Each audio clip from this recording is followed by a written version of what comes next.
And we're live, or we should be. Thanks for having me. This is exciting. Yeah. Thanks, Christina. I'm going to check on the YouTube live thing because I am not sure that it is working. It is up. It is up. I just muted myself, so I'm not hearing. Really? They're not combating you. It is working.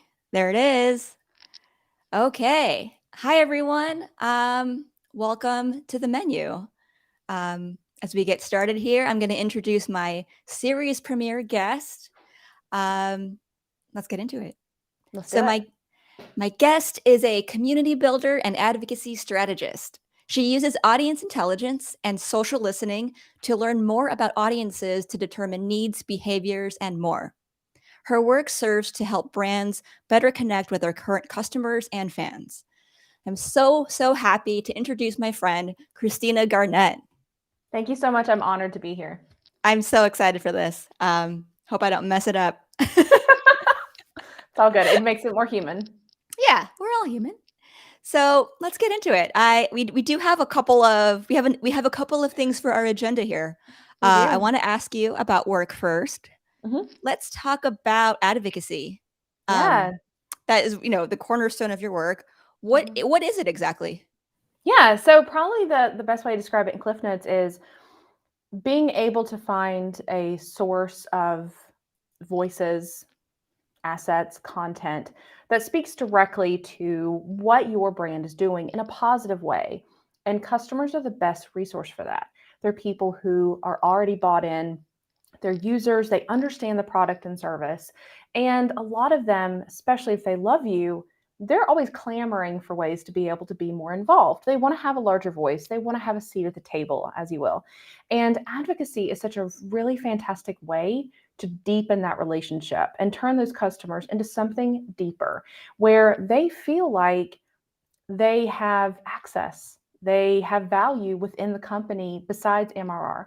They want to know that in addition to this being like the transactional relationship between customer and business, that there's something deeper there. And so, whether you're doing a case study or whether you are offering gamification and challenges, or you're offering ways for them to be quoted in blogs, you're creating an opportunity for them to have a deeper relationship and a deeper connection to the brand. So now they're essentially representing you. And just like we used to have like spokespersons in the past, where you'd have a celebrity would be the voice of a specific brand, and that's what's going to make people want to be there.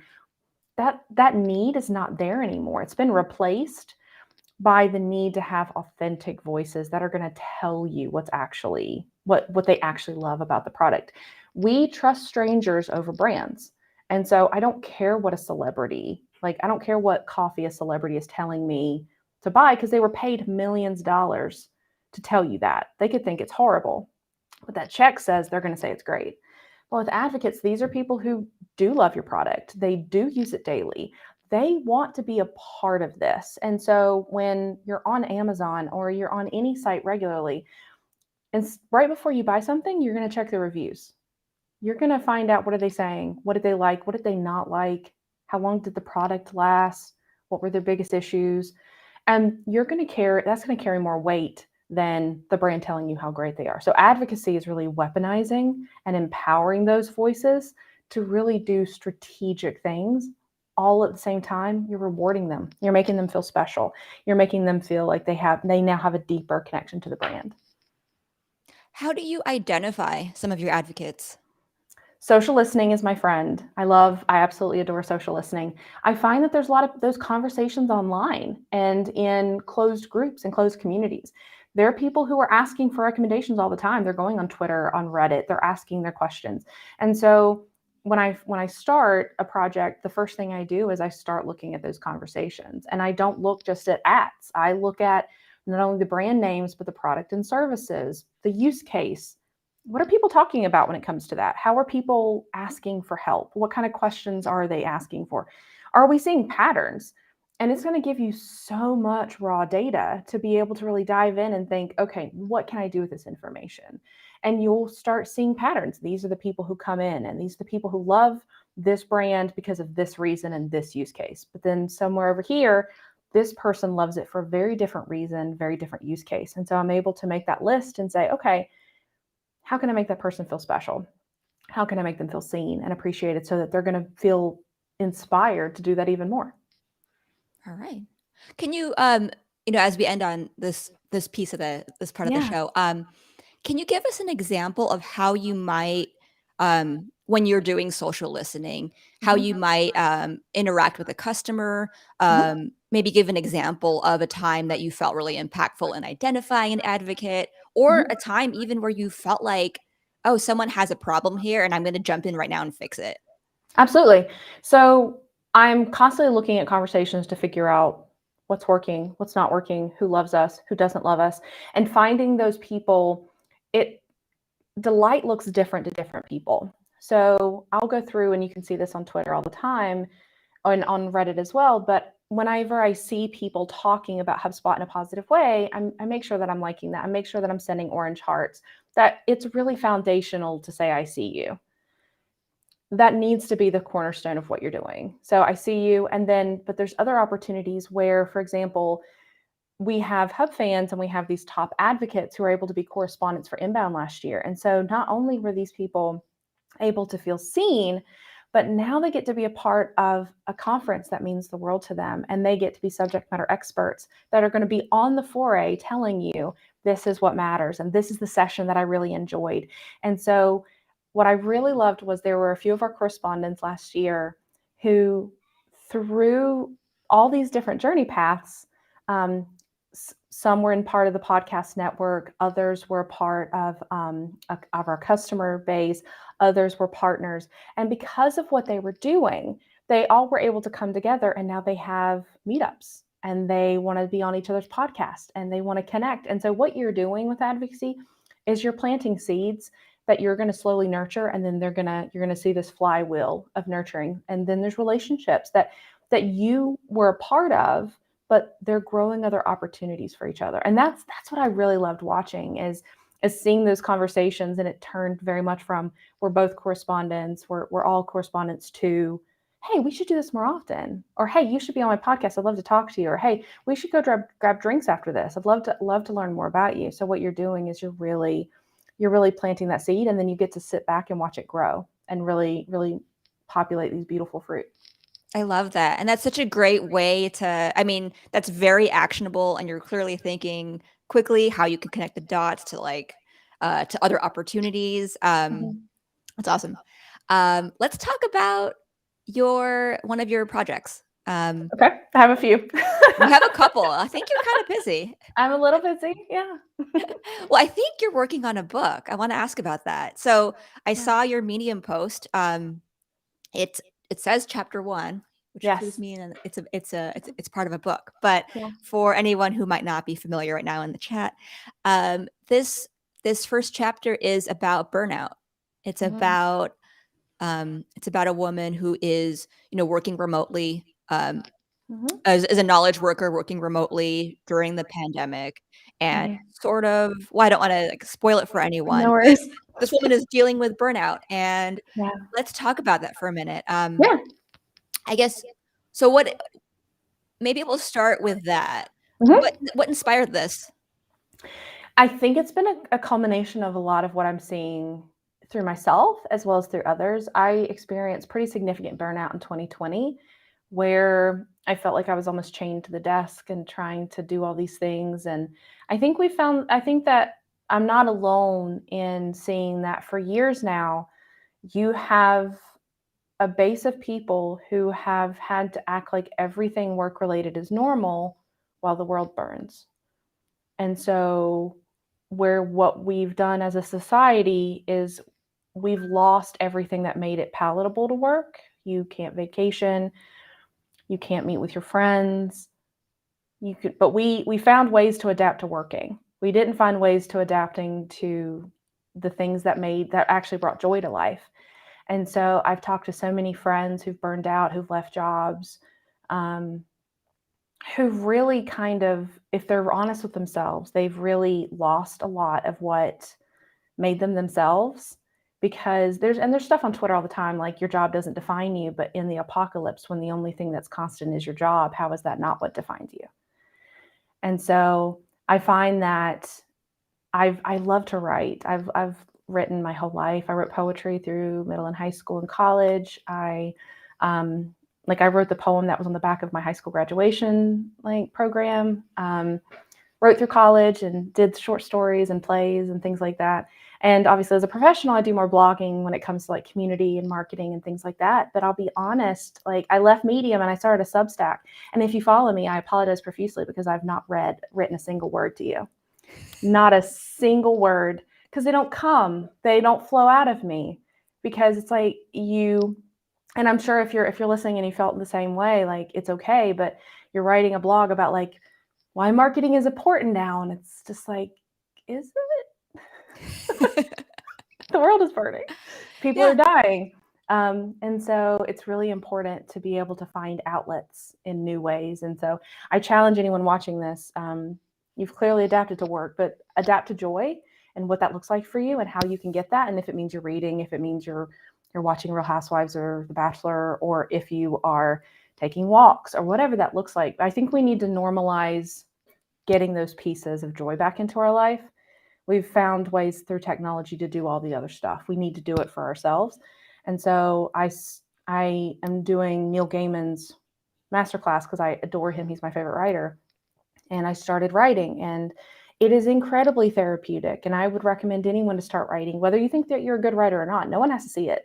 But like getting it on the page is so incredibly cleansing, because you will get all of your anger and sadness and frustration and everything out of you.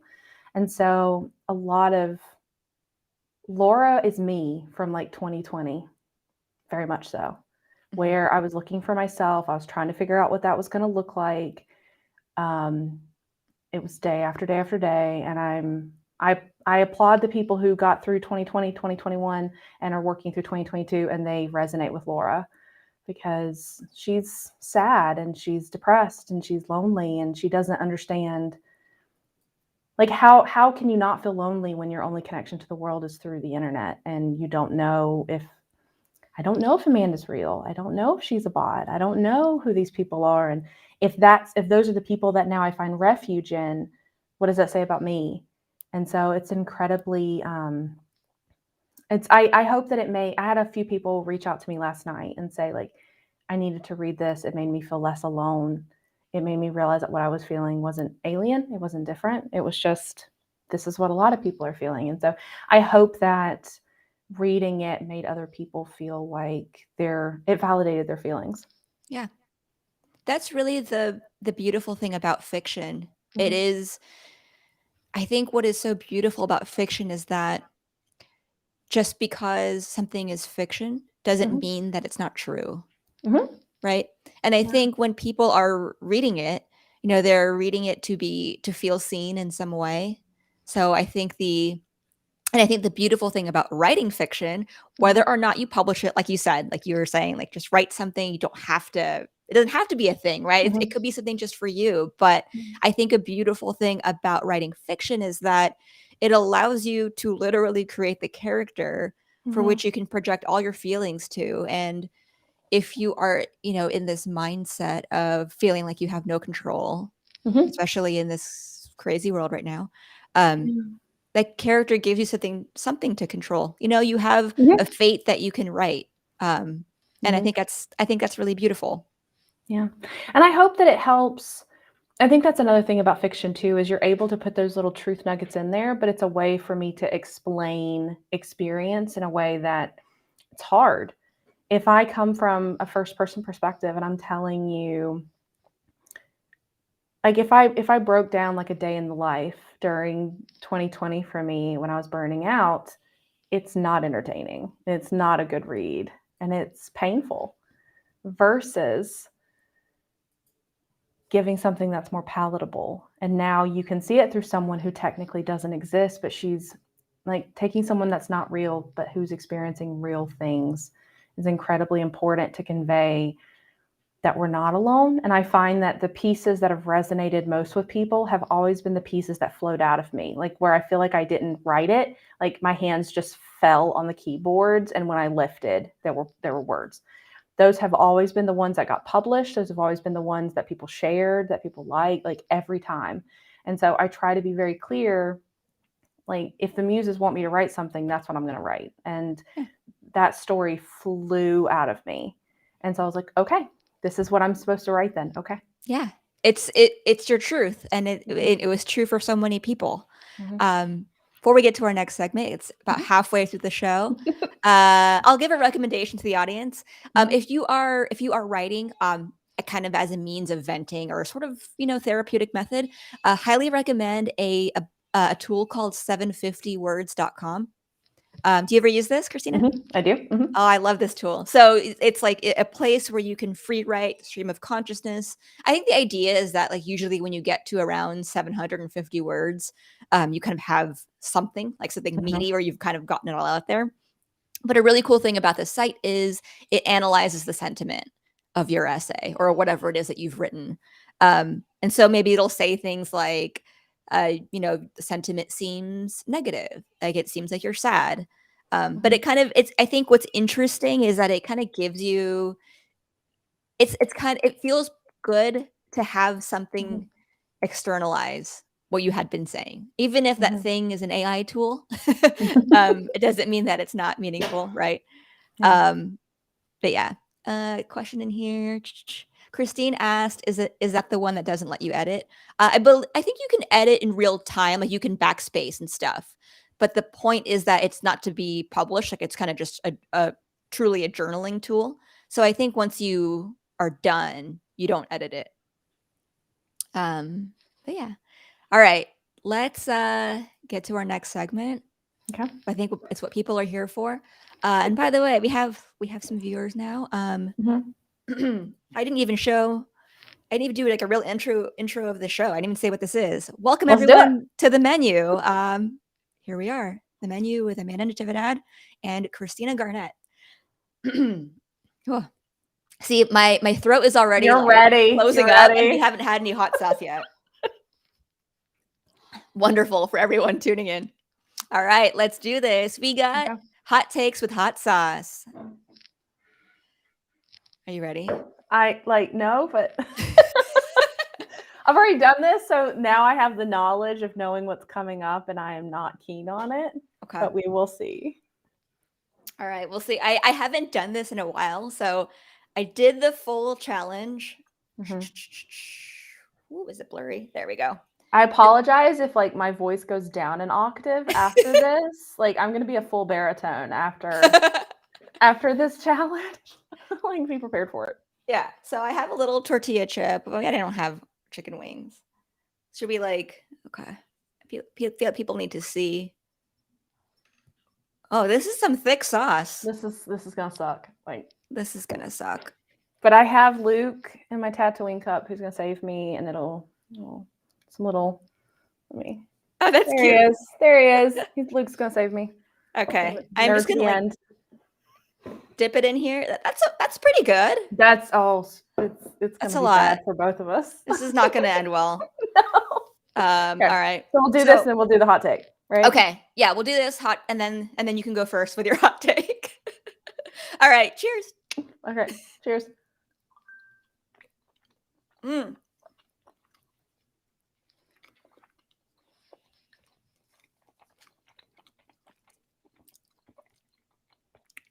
I'm trying to eat on the side so it doesn't hit my tongue. Oh, I went like all in. I just like. So, has anyone ever done this challenge? Okay, I'm trying to do it without going to the thing. Oh my god! It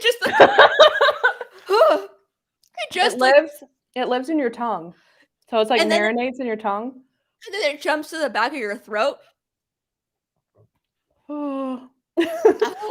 Okay, I'm trying to last. I'm trying to be a big girl. I didn't introduce the segment properly, guys. This is hot takes with hot sauce. This is the hot sauce from the show called Hot Ones. Hot Ones. And the bomb is like, so they do at this show. They do Is there a Schofield? What is the Schofield thing? What is the No. Schofield number on Da Bomb? I don't know, but Da Bomb is a sauce in Hot Ones. It comes, I think they do like a total of 10 sauces. And Da Bomb is like number 8, I think, 8 or 9. Yeah, there's 2 more after it. So it's 8. 8. Okay. Okay. And this is I'm the one feeling... that all the guests are like, this is terrible. Okay. It actually doesn't taste that bad, but it's not bad. heat. It sits in your tongue. Okay, I survived that better than I thought, and it survived better than last time. But I also didn't have the other wings ahead of it, so it didn't have like all that heat plus this one. That's what? a lot, though. I didn't hear you. No, but I do love that you can tell when you get to Da Bomb in Hot Mhm. Ones, because they usually start playing music in the background, because people start like, and you'll hear people doing this because they're hurting. And it like echoes. I'm Yeah. gonna gargle. You're like, I hear colors. I think I'm okay, but like Luke coming in hot. All right. Do you want to do your hot take? Your Yeah, let's hot go. marketing take? My hot marketing take is that too many brands and agencies do work to win awards and get PR pieces that actually take care of their customers. Hot take. There you go. Oh, that's a good hot take. Those awards suck too. No one pays attention to them except their competitors. Okay. It helped. It helped. My hot take is what did I have? You're gonna do a different segment with every other guest. That's the hot take. Yeah, we're not. I think Brienne is in the chat and she asked like, "Oh no, do I have to do this?" No, you don't, because I am not going to do this every Friday. My hot take is you don't have to measure everything in marketing. I think teams, once they get to a certain size or something, or maybe when they're really early on, feel like they have to measure every single marketing thing they're doing. But like, I really don't think you have to do that. And I mean, how are you going to measure the quality of something, right? You can look at shares or likes and stuff, but it doesn't really speak to if something is high quality or an original thought, but you kind of need that.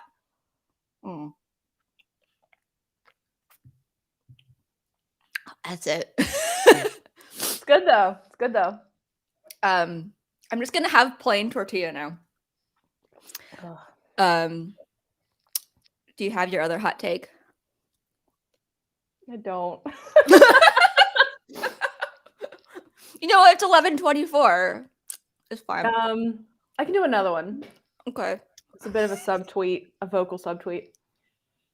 If you're gonna do a hot take on Twitter, especially, I know they live other places, but they live on Twitter. If you're gonna do a hot take, you gotta live by it. So if someone hates on it, you understood it was a hot take when you wrote it. You gotta understand it's not necessarily gonna be beloved by everybody, and you gotta ride into that. You can't be upset with people for disagreeing with your hot take or saying like they misunderstood. You just gotta be like, cool, that's great for you. But yeah, if you're gonna put that hot take out there, and you gotta live with it, because a lot of times you're doing a hot take because you want attention and you want people to like and comment anyway, and then you're just like, no, not that kind of comment. You can't be like that. So that's my second one. And it's like when you post like a real hot take, right? Like you're not doing that. You're not doing that thinking like every single person's going to agree with me. You're thinking this is going to get people's attention, and I'm going to get a lot. I might be the main character today, but it's a hot take for a reason. There's going to be people who disagree, and that's totally okay. That's totally fine. But like, don't do a hot take, and when someone has a hot take about your hot take, you get all mad. Like, you can't do that. Yeah, I agree with you. I think it's like, if you're going to dish it, you got to take it. Too bad. Yeah, exactly. I don't think I had another hot take either. Hot take is like your sinuses are clear now. Yeah. I think I had like the allergy medicine you didn't realize you needed. Yeah. I am such a spice wuss. Okay. I had something about Wendy's. I think I wrote something about Wendy's, but I forgot what it was. I think it was probably just that like yeah, it's annoying when brands think they can be like the Wendy's Twitter account. Yes. But I think my other hot take is when people say only Wendy's can do it and say, oh, because Wendy's is the original. It's true. But The other thing that I think people don't notice or don't say is Wendy's isn't snarky unprovoked. Like if you scroll through their timeline, they're not posting hot takes all day. They're Nope. posting like quirky or like fun tweets about burgers, or maybe they'll have like a funny, like when Facebook announced their rebranding to Meta, Wendy said, "Oh, we're gonna be meat." Like that's Yeah, cute and like that's funny. very cute. Yeah, it's not snarky. So they're not overtly snarky. They don't go out of their way to like drag Yeah, anyone down. That's not what they do. yeah. They have the roast day, right, which was like Mhm, yesterday or 2 days ago. mhm. So those are brands coming to them saying, "Come roast me," and so they do it. And that's part of the magic. They're not going out of they're not saying this stuff out of nowhere. It Yeah, is invited. And even the first time they did it, right, like 4 years ago, it was because a Twitter user like kept mhm. hating on them like over and Yep. over and over again. Like by the third reply, Wendy's had their funny comeback. So And I that's think the other it cool. also speaks whenever I see a brand doing that, I always think that's a lazy strategy. Mhm. Because what you're doing is you're assuming that Wendy's did that overnight. And Mhm. you're assuming that that brand culture can be cultivated overnight without consequences. And so I find that people will do that. And we've already seen that this year with brands just literally going like balls to the wall. They're like, how can I get attention? And knowing that if they do it in the craziest way, they'll get that attention. And I think that kind of shows, like, I want someone to be a fly in the wall. And when someone says they should be snarky, I want someone to be like, use meme culture instead. There's other Mhm. ways to have fun on the internet and to do it in a really cool way that does not alienate your audience and also show that you will literally cut down anyone for views. Mhm. Meme culture, I think, is highly underrated. And I think I wish that more brands, when they're in that meeting and someone's like, but we could just be mean, you're like, or we can make people laugh. Yeah. Like, that's And the thing. yeah. Like, And make and to people make laugh. and to make people laugh, you don't have to be mean. No, you don't. You really Mean's not don't. funny, and people don't like that anymore. Mean is over. Mhm. Mean's not edgy anymore. No, it's really Yeah. not. Well, also that's one of those things where are you doing this to get into a publication or to have someone talk about why the strategy is good or bad? It's almost like they understand the culture of marketing Twitter, that we're all going to be on the timeline deconstructing everything that they have, but I want so desperately to say sentiment matters.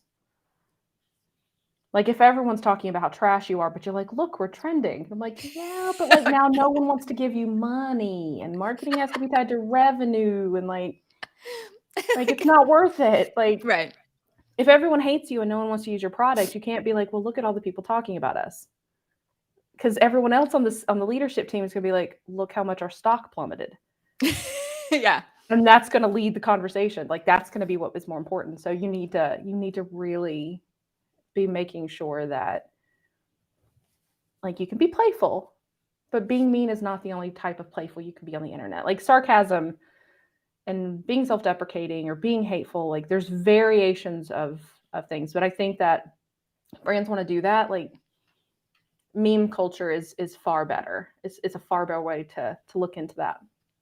I love this. I love this rant. Thank you for bringing it home Just for us. keeping going. And I wiped my nose on camera for the first time ever. That's nice. Um, before we wrap up, does anyone have any questions or I don't know, questions in the chat from our friends? I'm proud of us for how we handled the bomb. I'm proud of you. It's better. I do think that it hurts more when you have to do the lineup first. Yeah. I thought it would be more jarring if you just go straight there, but I feel like my whole mouth hurt already. And then the bomb was just like, let's destroy this house. And so there was nothing left. This one, I'm not hurting. Yeah. I agree with you. I was scared about going 0 to 60 on this, but Yeah. well, one, like it does actually taste better than I thought it did. I Mm-hmm. think when you do the full lineup, by the time you get to this tastes awful. It's just heat. But alone, it wasn't that. I mean, it was way too spicy, Yeah. but it tastes better. Like I it agree did with that. have some I flavor. agree with that. Yeah. I think my favorite of the lineup was It's like Hoff House, or it's like the fourth or fifth one. Oh, yeah. That one's pretty good. Yeah. Yeah. There was one question here from Joe Ray. Christina, if you only got to listen to one Foo Fighters album for the rest of time, which would it be? It's right there. Sonic Highways. There. Sonic Highways. Nice. And I've watched the HBO documentary of them like going to all the different cities. Like, it doesn't have the greatest hits on it, and it doesn't, like, I've been to multiple shows and they very rarely play anything from Sonic Highways, which is sad to me. But because I was able to watch the creation of all of those songs and see like where Dave was pulling the references in each of those for each of those cities, Sonic Highways just it's very special to me. So that is definitely my answer. Nice. Thank you. All right, let's wrap up. Christina, Yes. I'll give you the mic to plug whatever you'd like. Do you want to? I don't want to announce your other project. If you want to announce it, you can. Okay. No pressure. So I'm known for saying I'm a fan of the fans. I love talking to people about what they're passionate about, whether it be marketing, music, anything. And so I'm creating a podcast called Fan of the Fans. I just recorded the first episode this week with Val Geyser from Clavio, and it was amazing. She was great. We got to talk about her love of musical theater, and got to talk about her love of books and public libraries and all the things that she feels really exciting about. And so I'm going to be talking with other people, and it's going to be marketers and business owners and founders and people that you would normally see on podcasts for other things. And instead, they're going to be geeking out with me. What do they love? Who's their favorite band? What would be their biggest fan experience? Have they been to Comic-Con? Do they love Marvel? All of these things. And so I really believe it's those extra things that make us who we are. Like I said earlier, so those joy pieces. Do you love to travel? Do you love music? Do you love comic books? We're going to even do one on MST3K. So we're going to be doing lots of great opportunities for people to really showcase the things that they fill their life with when they're not at work. That's awesome. I'm super excited about this. I think this is exactly what people want to hear from you and what they want to see you do. It's what I want to see too. So fan of the fans? Fan of the fans. Fan of the fans. Check it out. Do we have a launch date yet? Not yet. All right. I have a couple more. I'm going to wait until I have about 3 or 4 that I can launch at the same time, so that you'll have a bucket of content that you can dive into. But yeah, it'll be great. Smart. All right. Thank you for being my first guest. You're amazing, Christina. I am a spicy guinea pig. Hot sauce guinea pig. Hot sauce guinea pig. You heard it here first, guys. Christina Garnett, hot sauce guinea pig, and host of the upcoming show, Fan of the Fans. Check it out.